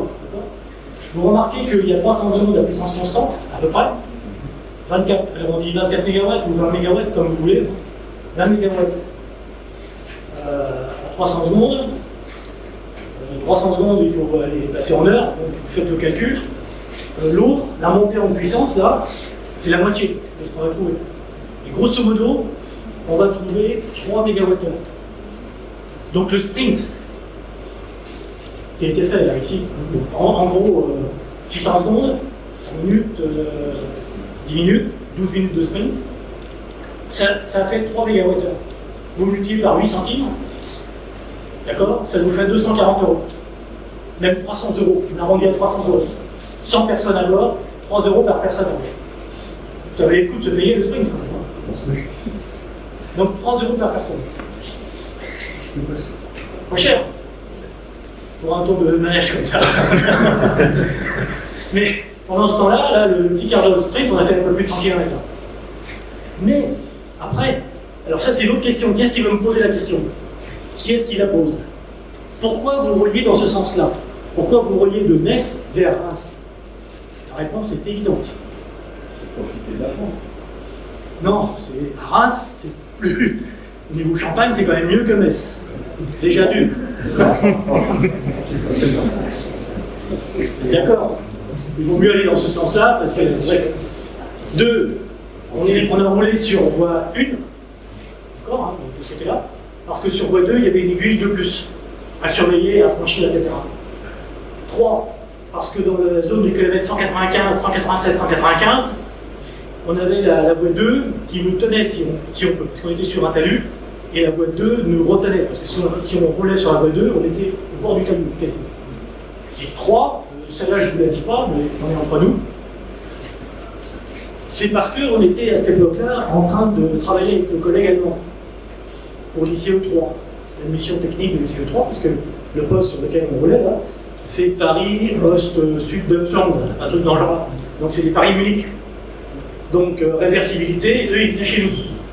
Donc rouler sur la voie 1, c'est dire, bah, les gars, on est aussi capable de rouler à droite. Donc, vous voyez ce que je veux dire avec les Allemands pour Et puis 4, pour les photographes. Comme le soleil il vient plutôt du sud, on était du bon côté pour les photos. On n'avait pas les supports caténaires. Enfin, pas les supports, pas tout. Enfin, on avait un dégagement de support caténaire sur la voie 1 par rapport à la voie 2. Donc pour les photos, c'était étranger. Donc c'est pour ça qu'on a roulé sur la voie 1. Voilà, on peut faire la suite. 30 MWh. Bon, ça c'est un petit résumé. Le 380 avec un TGV, des moteurs à commanditune. Le 315 avec une rame atlantique. 515. Bon, je compte plus, maintenant, ça y est. 515.3 en 1990 avec la rame 325, moteur synchrone. Et le 574.8 avec des moteurs asynchrone et des moteurs synchrones éventuellement. Donc des nouvelles technologies. C'est ça qu'il faut retenir. Voilà un petit histogramme sur le parcours kilométrique fait pendant la campagne de 89-90 avec la rame 325 et la campagne de 2007 faite avec la rame V150. Ça veut dire qu'on a roulé quasiment plus de 720 km. 700, c'est pareil, je laisse les décimales. Alors, je crois que dans les textes c'est 728. Oui, c'est quelque chose comme ça. 728. Je ne sais plus exactement. Voilà, on a roulé à plus de 500 km/h sur plus de 720 km. Donc ça veut dire qu'on a acquis beaucoup de données, beaucoup d'informations permettant d'améliorer le système. Alors, je vais vous dire encore, matériel, mais infrastructure également. Mais là, il y a tous les parcours. Voilà. Diane, tu parles du TGM. Alors on va changer de zinzin. On passe à la nouvelle génération. Effectivement, toutes les études réalisées au moment du corps nous ont servi pour améliorer les TGV par la suite. Donc on le verra un peu plus loin, notamment les dernières générations de TGV à remplacer la TGV ont eu des améliorations aérodynamiques qui ne sont pas forcément visibles quand on ne le sait pas.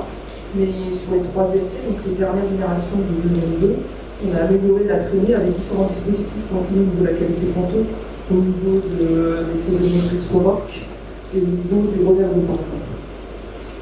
Et après, du coup, toutes ces données acquises nous ont permis, avec Alstom, de développer le TGV et de mettre en place des optimisations aérodynamiques. C'était beaucoup plus simple de le faire sur un nouveau TGV, puisque les optimisations aérodynamiques qu'on a mis en place sur la rame du corps, nos anciens avaient déjà testé certains dispositifs avant sur le TGV, mais c'est plus difficile de l'intégrer sur un matériel existant. Sur un nouveau matériel, quand on part d'une page blanche, on peut intégrer des carénages ou des choses qu'on ne peut pas faire sur un matériel existant. Parce qu'on n'a pas les points de fixation, parce qu'il y a des câblages qui passent, parce qu'il y a des contraintes.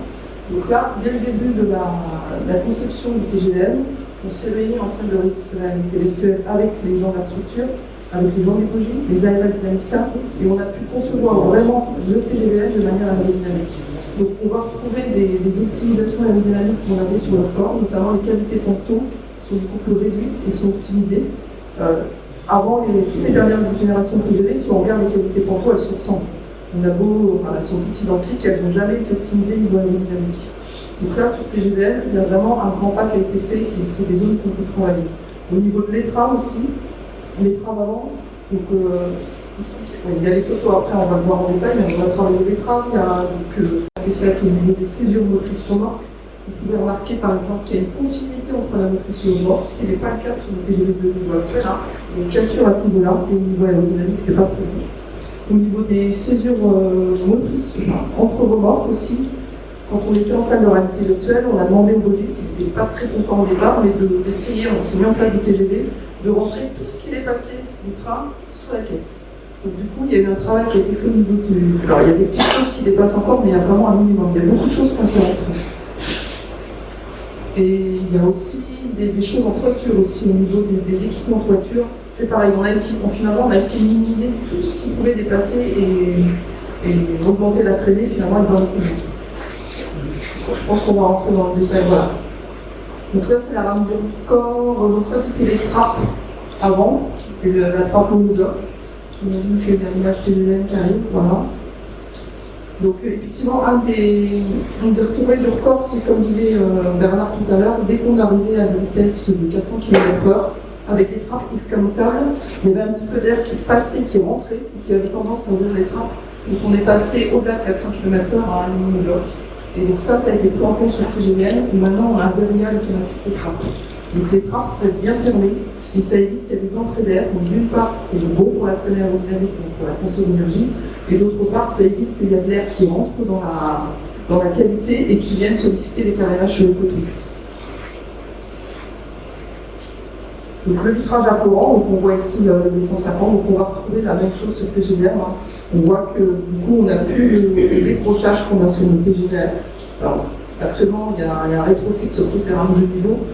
Alors c'est pas complètement affleurant, mais c'est mieux que ce qu'on avait avant. Et sur TGVL on voit qu'on a une continuité. Il reste le petit pied d'essuie-glace qu'on n'a pas pu supprimer. Donc il me semble qu'il y avait un travail de fait pour mettre un petit capotage pour limiter quand même l'impact. Mais ça, on est obligé de le garder pour le contrat ferroviaire. Ça, c'est le vitrage. Donc voilà, on voit les retombées sur les trains d'exploitation. Donc ça, c'est l'ancien Roberto, avec un dispositif un peu particulier qui permettait d'avoir une grosse bulle de recirculation, de limiter les salissures et les moustiques à grande vitesse.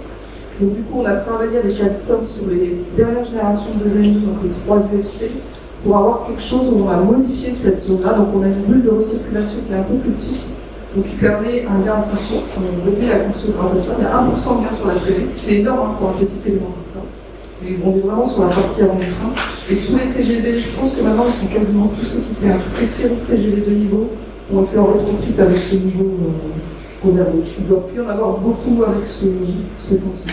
Donc ça c'est typiquement une retombée du record aussi. Parce que dans le cadre du record, on a testé bien sûr le vitrage affleurant pour la rame du corps.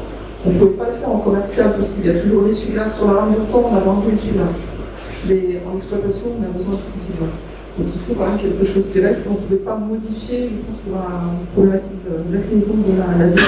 C'était faisable sur la rame d'essai en record, mais pas en exploitation commerciale. C'est pour ça qu'on a regardé qui est plus différent de.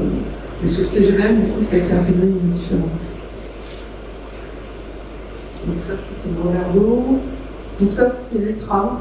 Donc l'étrave, là on voit l'étrave normale sur un TGV à gauche. Vous avez la grande étrave de l'E150 qui était due au fait qu'on avait mis des grands groupes, donc augmenté. Et maintenant vous avez l'étrave TGV. Donc on le voit bien ici, du coup sur les anciennes générations de TGV, on avait une étrave vers l'avant. Maintenant il y a une étrave vers l'arrière qui permet de diminuer la traînée et donc de la conso. Et en plus on a intégré en même temps une casquette qui fait un carénage bougie sur la partie haute. Là, on a essayé sur les TGV, on va intégrer un carénage bougie, mais ça ne marche pas, parce qu'effectivement, on vient rajouter quelque chose sur quelque chose d'existant, et on a plutôt tendance à augmenter la traînée. Là, on a travaillé toute la forme avant, pour que ce soit travaillé avec l'avant.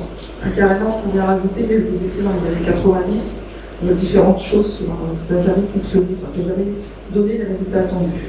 Là, sur TGVM, nouveau train, nouvelle conception, on peut l'intégrer.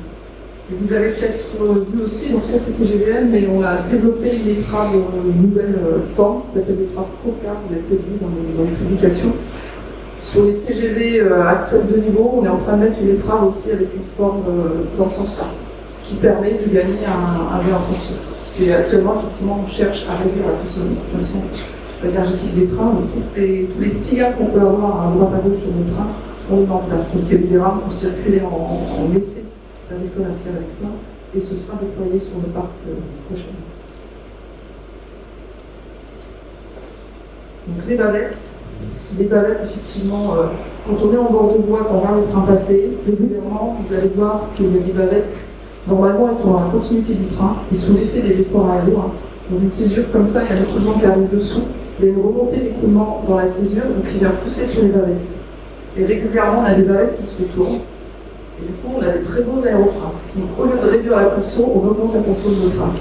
Donc sur TGVM, alors sur la rame du corps, on avait enlevé les bavettes, on avait mis des carénages complets, enfin c'est des choses qui permettaient de fermer et d'avoir un alignement, donc on n'a pas eu de souci. Mais du coup, sur le TGVM, c'est une question qui a été regardée précisément de façon à éviter ce retournement de ces aérofreins. Donc les bavettes ont été retravaillées. Alors on a voulu mettre des bavettes continues comme ça sur le TGVM, mais finalement ça n'a pas été retenu parce qu'il y a des problèmes de résonance acoustique quand on fait ça. On l'avait observé sur le corps aussi, notamment sur les dernières marches, avec la fatigue du caoutchouc, il y avait des remontées d'écoulement qui créaient un bourdonnement qui était vraiment très désagréable. Et comme au niveau acoustique, le confort du client est aussi important. Donc le compromis acoustique, aéro et aussi un passe maintenance, c'est-à-dire que dès que vous mettez un système comme ça, vous n'avez plus accès à tous les équipements qui sont dans la césure. Donc il faut prévoir une maintenance supplémentaire qui est graphique.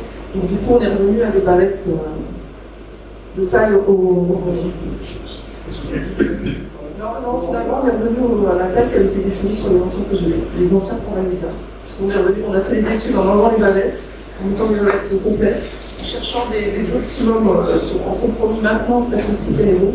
On est revenu à la même dimension que les bavettes qui étaient sur TGV. Mais par contre, avec un système de fixation et une matière beaucoup plus résistante de façon à éviter qu'elle devienne un retard. Il y a quand même eu une reconception, mais plutôt au niveau mécanique et structure. Et donc là, la qualité Panto. Donc on s'aperçoit effectivement par rapport aux qualités Panto actuellement qui sont sur les deux niveaux, même les niveaux d'ailleurs, qui sont très ouvertes, pas du tout carénées sur TGVM. On a quelque chose qui a déjà été réduite.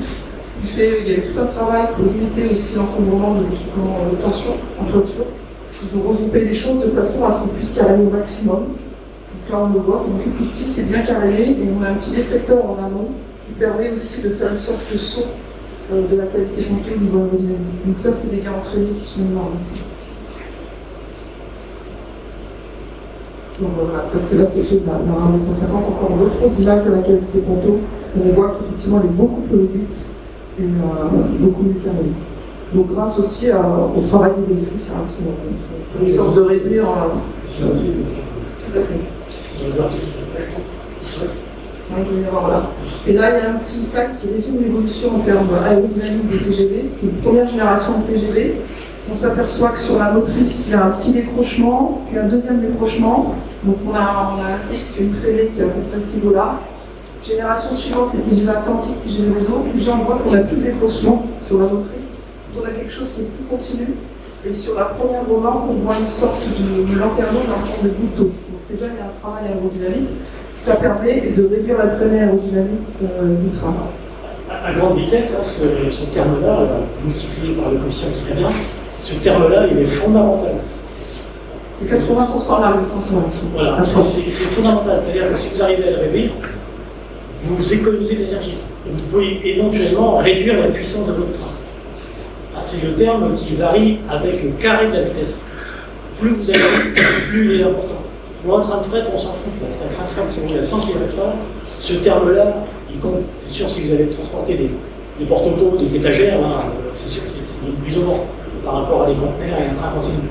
Mais ce terme-là, le terme que j'appelle C, il y a le fait CX, il y a un coefficient entre les deux. Ce terme-là, il est fondamental pour la grande vitesse. C'est celui-là qu'il faut réguler. On pourrait imaginer que la cavité non utilisée soit complètement refermée sur un TGV. Oui, oui, ça a été proposé pour l'instant pour des raisons de conception et puis de risque aussi. Qu'est-ce qu'on fait si la qualité reste fermée?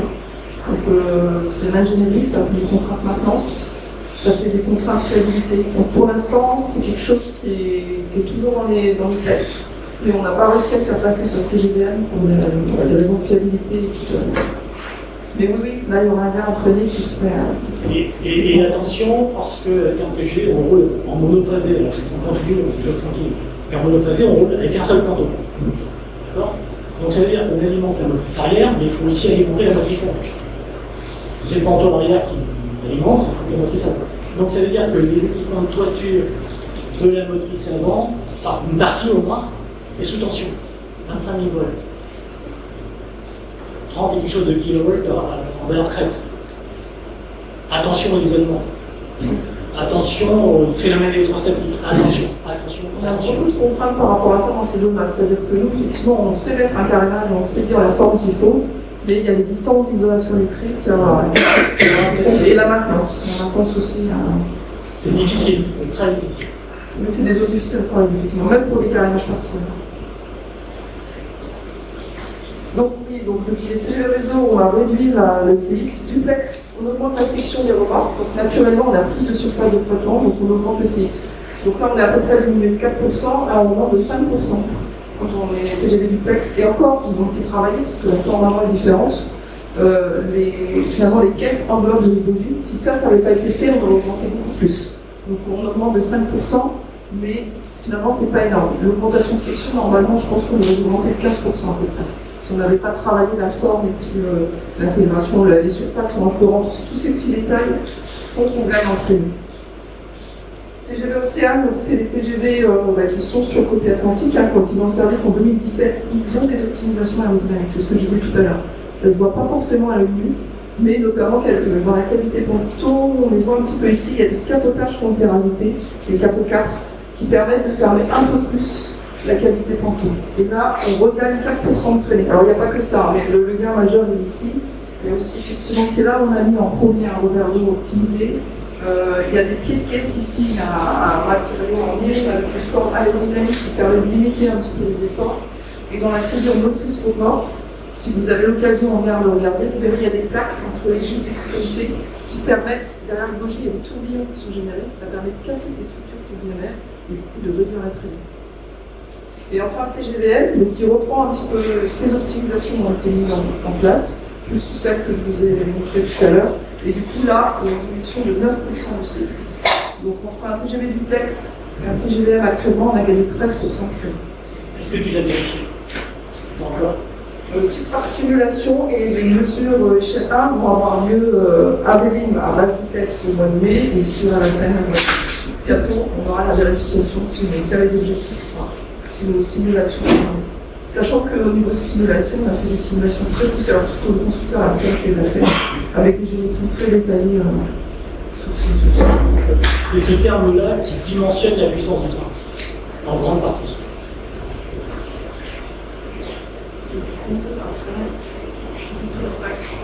Alors justement, c'est les équipements de toiture. Les équipements de voiture que l'on voit là sur le drame que j'ai suivi, donc c'est le disjoncteur, le parafoudre, l'HOM, l'HMC, etc.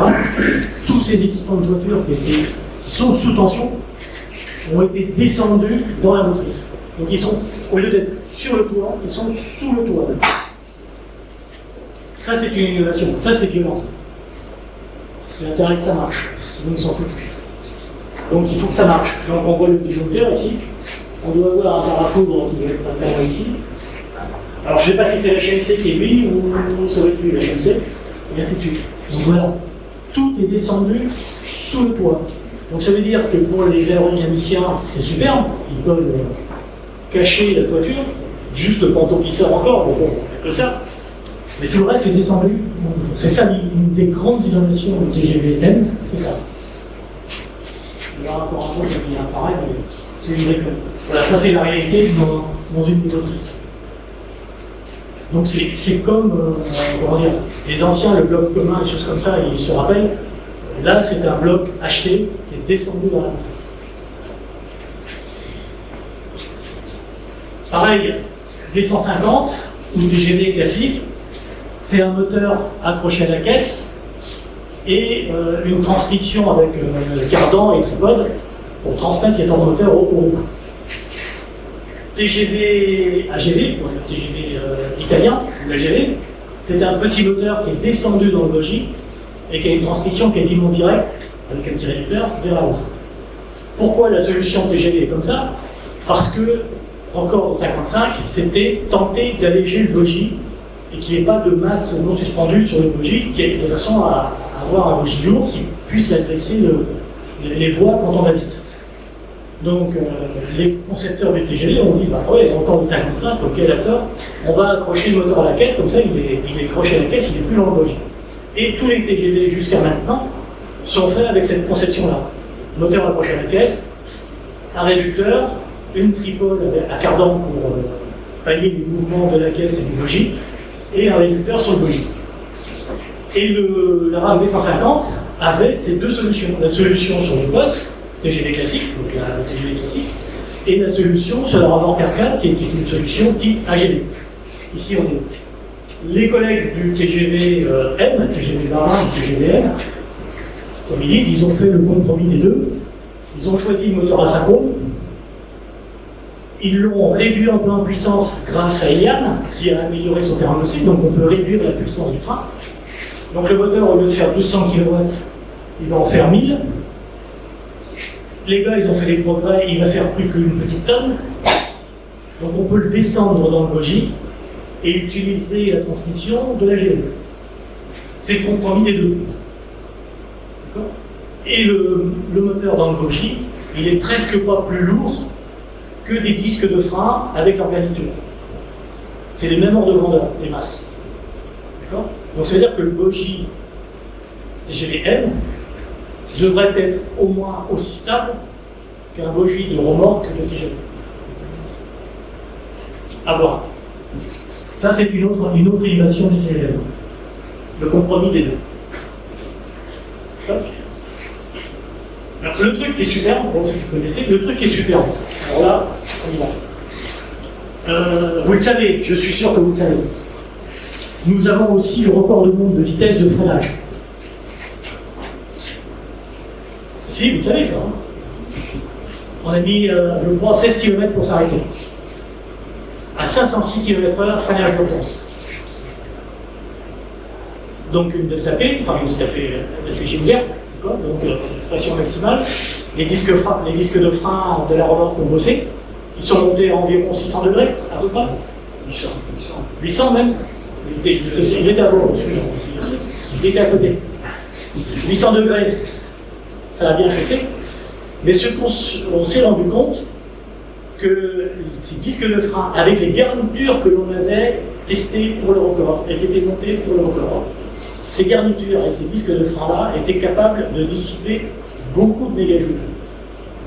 Le disque de frein classique TGV, c'est 24 mégajoules.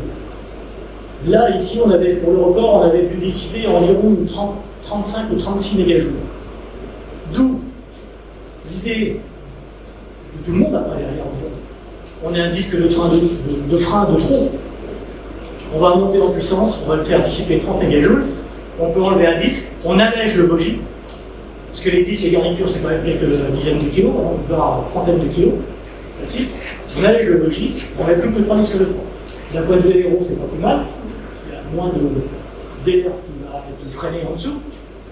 Et donc, sur le TGV M, le bogie porteur n'a plus que 3 disques de frein, au lieu de 4. Et les disques de frein dissiperont une trentaine de mégajoules chacun. Alors, 30 mégajoules, ça ne veut rien dire comme ça, hein. C'est pas évident de se chiffrer dans le truc. Mais ça veut dire qu'ils chauffent quand même avec le père. Ils sont là pour ça. C'est qu'ils dissipent de l'énergie de manière relativement intense. Il faut mettre la main dessus quand ça freine. C'est chaud. Le Ponto LG, alors celui-là, vous l'avez, c'est le même que le TGV B150, sauf que celui-là, il a 2 archets, et il sera adapté aux lignes, aux réseaux européens qui seront parcourus. Peut-être les Italiens, peut-être les Allemands, les Luxembourgeois, les Belges, l'Espagne peut-être aussi, enfin voilà. TGM, il est multi-réseau. Voilà. Et puis, la grosse information, ce qui est très important, c'est comme sur les ans 50, tous les collègues ont remarqué que l'acquisition de données, c'était vachement facile. Vachement facile. Les mesureurs sont moins d'accord, mais enfin, il y avait de l'information à bord qui était, je dirais, digérée tout de suite. C'est-à-dire que ce qui se passait dans un bloc projet, ce qui se passait sur le ponton, on le savait tout de suite. Et on pouvait réagir petit. D'accord ? Et donc, l'idée a germé, en particulier avec nos collègues de la maintenance, en disant, mais s'il se passe quelque chose sur le TGVM, une porte qui ferme mal. Je prends l'exemple d'une porte parce que ça me concerne fort. Donc, je suis électricien, j'ai une traction, donc je peux parler des portes tranquillement. Si j'avais une porte qui ferme mal, qui met 5 secondes à fermer au lieu de mettre 3 secondes, on peut se dire que, attention, cette porte-là, il y a peut-être un problème d'usure, il y a peut-être le mécanisme qui est en train de foirer. Et l'idée, c'est de dire, je donne rendez-vous à cette porte tel jour, parce que j'ai d'autres travaux à faire sur cette rame-là, et je ferai les travaux sur cette porte à cette rame-là. Donc on peut rapatrier au sol de multiples informations. Donc sur le train, il y aura un réseau informatique qui sera chargé de capter, qui sera chargé de capter, alors là il faut faire plusieurs trucs, c'est le Fabrice qui a fait ça, voilà, tout est dit, qui peut capter les informations localement, soit traiter tout de suite, je m'en occupe, soit envoyer ça au centre de maintenance, qui lui va analyser au sol et dire je prends rendez-vous avec la rame tel jour parce que je sais que la porte est en train de se dérégler tout doucement, et pour éviter d'avoir un incident, on va la traiter dans 15 jours par exemple, parce qu'on sait que l'usure ça se fait, etc. Donc ça veut dire qu'au sol, il faut des gens qui soient capables de traiter et des gens qui soient capables d'intervenir au moment voulu. Et ça sera grâce aux liaisons téléphoniques type 4G, 5G, parce que, regardez, ce que les collègues du TGVM m'ont dit, c'est qu'ils ont 25 000 variables toutes les 100 millisecondes.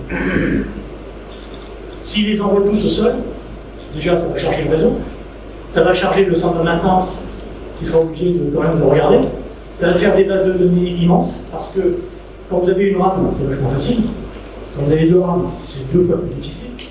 Quand vous avez 100 rames ou 140 rames, il faudra s'en occuper.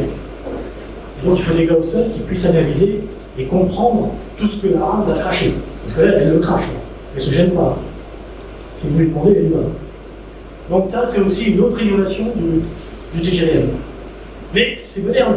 Enfin, moderne au sens, comment dire, technico-moderne, dans le sens, ça facilite la maintenance. Ça doit la faciliter. Et c'est de la maintenance prédictive.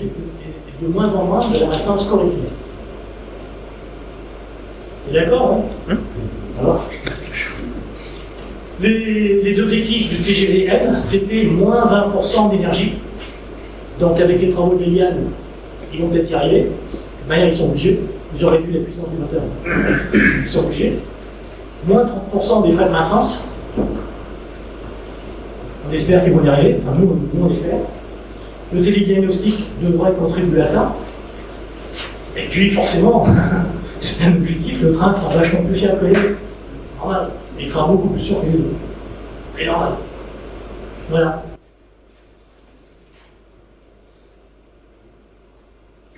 Merci de votre attention.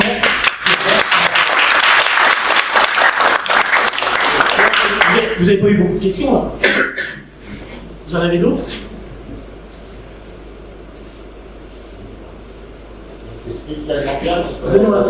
Ouais, dans les années 50, on a parlé de l'historique des records.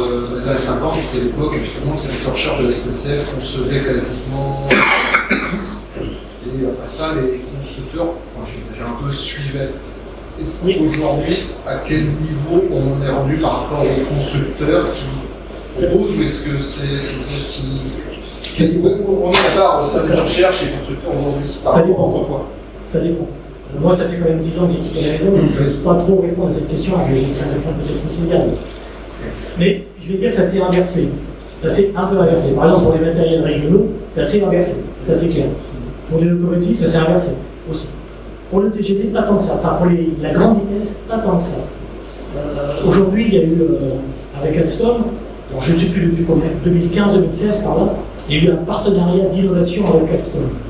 Il y a eu un cahier des charges de lancer. Siemens, Bombardier, Alstom avaient répondu, et c'est Alstom qui a été choisi parce qu'il y a eu 10 ans. Bon, ok, d'accord. Mais il y a eu un partenariat d'innovation. Donc ça veut dire que chacun a apporté ou a tenté d'apporter ses innovations. Et vous avez vu que le travail d'Eliane en particulier, ça a été de travailler avec son copain Rémi Grégoire d'Alstom sur l'aéro. Et ça ne s'est pas fait Alstom d'un côté et SNCF de l'autre. Ouais, ça s'est fait quand même en commun. Donc tu vois, c'est... Pour le TGV, enfin pour les trains à grande vitesse, il y a encore un mélange, il y a encore un truc. Pour les caisses, on peut dire pareil. D'accord, voilà. Donc la réponse, elle est... Ça ne veut pas dire qu'Alstom ne fait rien, je n'ai pas dit ça. Non, c'est pas la question. C'est qu'il y a un partage. C'est qu'il y a un partage, c'est quand même le côté ingénierie qui est important. Côté grande vitesse, côté TER, un petit peu moins. De toute façon, après, C'est plus les régions qui financent et c'est plus les régions qui pilotent. Et là, on fait rien. après là-dessus, il y a quand même pas mal. Les caisses, les structures de caisses, elles sont pas. Par rapport au TGV actuel, il y a quelques évolutions, ça se voit pas. On a pas mal d'évolutions. Mais quand il y a des nouvelles technologies qui apparaissent, c'est obligé d'avoir un partenariat parce qu'on n'a pas de vision. À un moment donné, il faut. Là, il n'y a pas de. Sur des rames comme ça, on reste toujours sur une structure aluminium, il n'y a pas de partie de matériaux composites de structure comme on pourrait avoir sur un avion, mais ça part de carnage.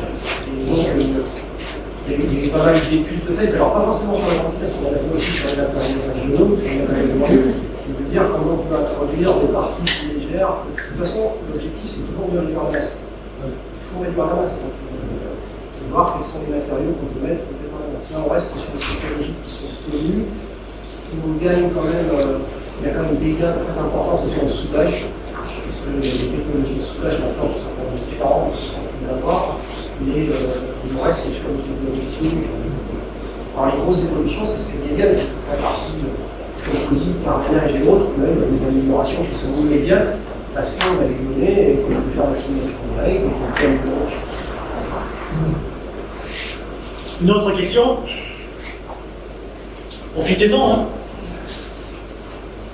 Peut-être une question qui va faire agir, mais est-ce qu'avec ce TGVM, on va faire évoluer le métier de conducteur par rapport à ce que vous parliez tout à l'heure, la transmission d'informations en temps réel, des défauts qu'on peut trouver sur la rame, et les obligations réglementaires de la conduction de train vis-à-vis d'un accident, vis-à-vis d'un défaut qu'on pourra constater, et qu'il n'aura peut-être plus lui-même à signaler. C'est probable. Je ne connais pas les détails. J'ose pas dire encore, mais je vais le dire quand même. Mais c'est pas moi qui ai la vérité. La vérité, vous la saurez peut-être un petit peu plus le 26 mai à Saumur. J'ai mon copain David Goerès, directeur du projet, du TGV maintenant, qui fait un show, un topo à Saumur, au colloque Denis Papin, organisé par les doctorants de l'ENERA. Donc, allez à Saumur, vous aurez, je fais de la pub, pardon, allez à Saumur, vous aurez David Goerès, qui est donc le directeur de projet, il pourra répondre entièrement à cette question-là. Mais je suis presque sûr, ça c'est moi qui cause, je ne suis pas TGVM, je suis presque sûr qu'il n'y aura plus de dépannage. Le conducteur sera averti de ce qu'il est capable de faire, mais on ne va pas lui dire touche D, touche coqueluche à côté, au cas où, et tu descends le graph-set à façon trop de par-dessus. Vous voyez ce que je veux dire? Oui. Ça sera plus, je pense, ce sera plus direct et moins, je n'ose pas dire moins d'initiative de la part du conducteur, mais moins de responsabilité au sens si tu te cours, tu te plantes. Quoi. Donc ça sera plus direct. Et je pense qu'il n'y aura pas de dépannage. Le train va savoir se. Je vais dire un truc, mais bon, va savoir se débrouiller tout seul. Rouler tout seul. Tu sais que ce qui se passe, ce qui va peut-être se passer, j'en sais rien aujourd'hui, et on a déjà travaillé dessus, il y a beaucoup de gens à la recherche qui travaillent sur le train autonome.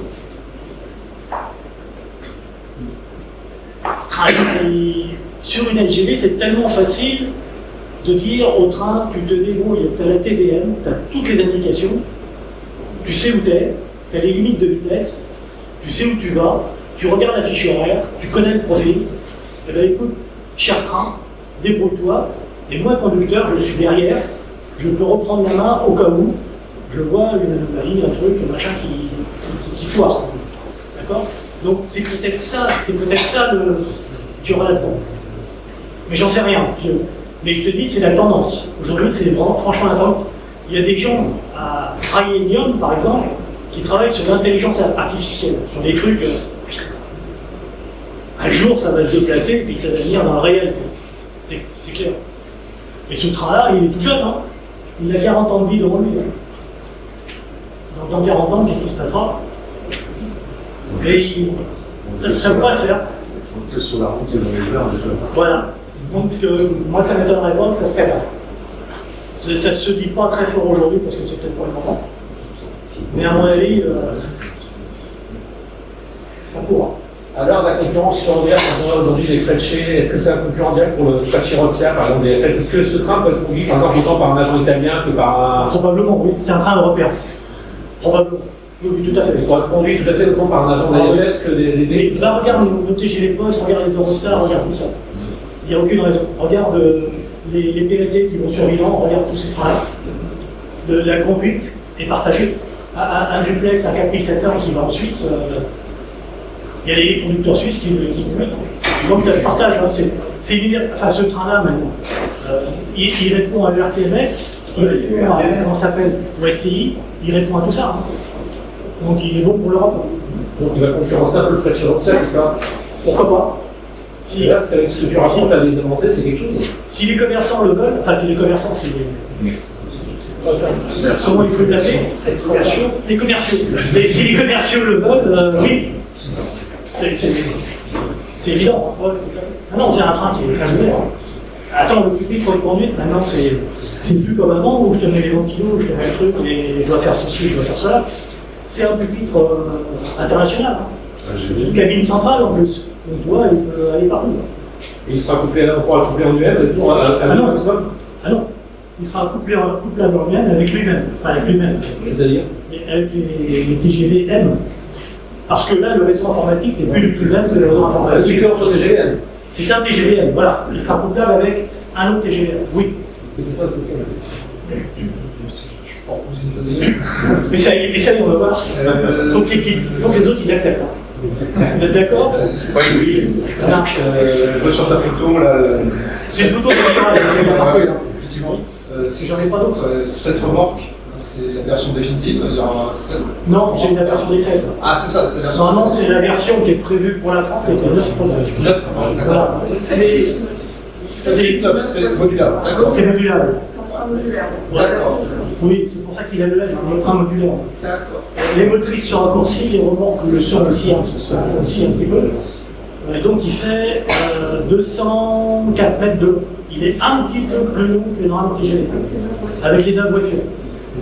Ça pose des problèmes quand il est en UM en garde de Dieu, les panneaux.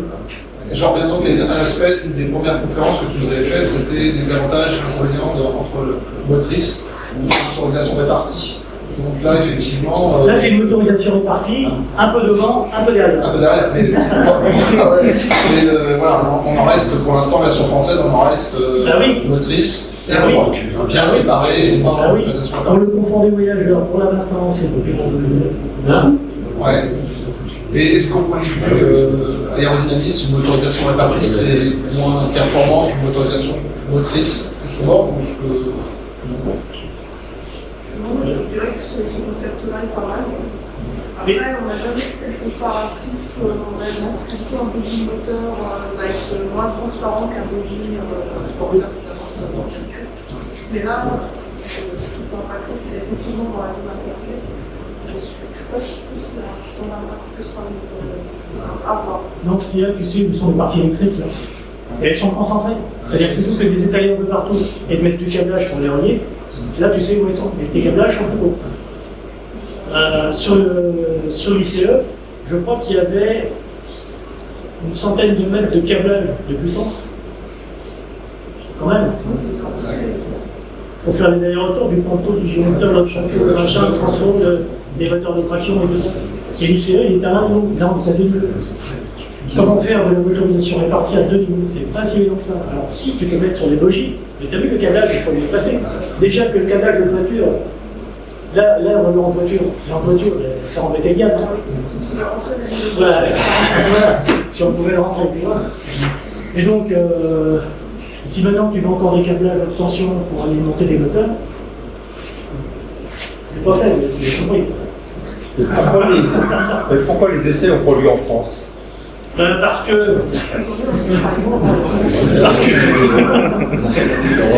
alors là, c'est pas forcément à moi qu'il faut le demander, mais c'est qu'en France, pour faire circuler un train, c'est extrêmement difficile, surtout un train d'essai. Ça gêne tout le monde. C'est 200 km/h simplement, et après, les essais qu'il y a en France sur le pays pour la route. Mais là, un avion comme Véline, ça permet de faire une route jour et nuit sans arrêt. C'est pas le contraint par l'exploitation commerciale. Ça permet de faire un certain nombre d'essais dans des conditions protégées et plus rapidement que ce qu'on avait avant d'avoir le site. Par contre, ça reste limité à 200 km/h. Donc ça va permettre, on va dire, de faire tous les premiers essais de validation du train. Une fois que ça sera été le point, on peut revenir sur la FN et là, circuler au milieu de circulation commerciale.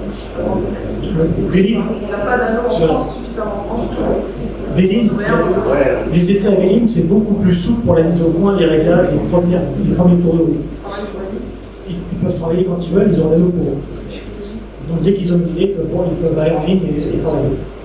Alors que sur les réseaux français, même étrangers, eh ben, il faut des sillons et il faut s'intercaler dans les sillons commerciaux. Ce qui est beaucoup moins simple. Et ça se fera quand même. Et ils voudront en France. Je crois que c'est sur la JVS qui voudront la. Et ce train, il va aller jusqu'où en Europe? Là, aujourd'hui, moi je sais qu'il fera déjà toute la France. Il y a des discussions pour aller en Italie. Et en Italie, c'est le problème des manteaux, des archets, etc. Donc ils ont fini, des tunnels, etc. Il sera fait aussi pour aller en Allemagne et en Suisse, il y aura 16 de tiers. Donc c'est un train quadricourant qui pourrait aller en Allemagne. Alors, toutes les rames ne seront peut-être pas quadricourantes. Il pourrait y avoir des rames domestiques, 1525 000, et il pourrait y avoir des rames internationales qui pourront avoir une moins tricourantes. Ça, c'est possible. Mais allez à Saumur. Le directeur de projet sera là et il pourra poser davantage que vous là-dessus. Il a plus de liberté. Est-ce que la masse à l'essieu a changé avec ça? Ah oui, il est plus lourd. L'autre c'était 18 tonnes sur les... Ah non, la masse à l'essieu est 17 tonnes. Et il respecte les 17 tonnes. Mais le train est plus lourd, lui. Mais il a un bogie plus. Il est plus lourd, mais il va transporter plus de personnes. Sachant qu'une personne, c'est 70 kg en moyenne, plus 10 kg de bagages, c'est ça? N'oubliez pas... C'est une valeur statistique. Non. Moi, j'ai déjà les bagages. C'est une valeur statistique. Homme, femme, enfant. Moi, j'ai déjà les bagages avec moi. Voilà. Est-ce qu'on peut supposer qu'il ira mieux encore que le TGV? Oui, c'est possible. Ouais, c'est possible. Voilà. Merci à tous, et puis maintenant je vous invite à aller voir un peu aussi, je pense.